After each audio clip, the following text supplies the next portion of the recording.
These cinnamon snowflakes are both delicious and unique. These creatively made cookies delight with their taste and appearance. Start by preparing the batter.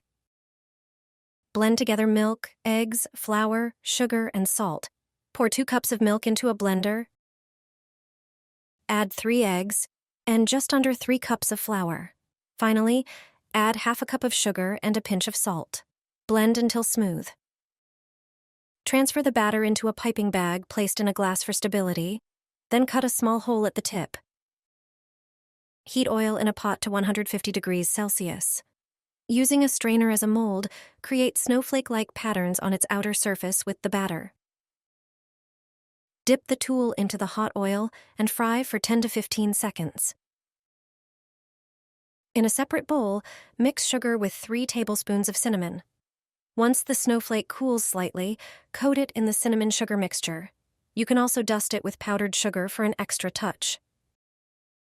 The result is a crispy, aromatic dessert perfect for any occasion, especially cozy winter days.